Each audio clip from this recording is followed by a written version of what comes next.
Gente, Emily Winehouse está fora das próximas gravações. Yes.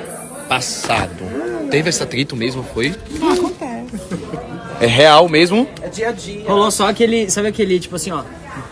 Meu Deus. Foi assim, ó. Mas foi o que ela fez demais, ficou embriagadíssima. Foi embriagadíssimo no set, causou pequeno. Passado.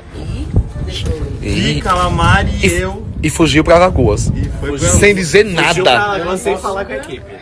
Eu não posso falar nada que meu advogado não permite. Gente, ela não causou nesse tanto, não. E vocês vão acabar se encontrando agora em Maceió, né? A gente é amiga fora. Eita, que climão. Me aguarde.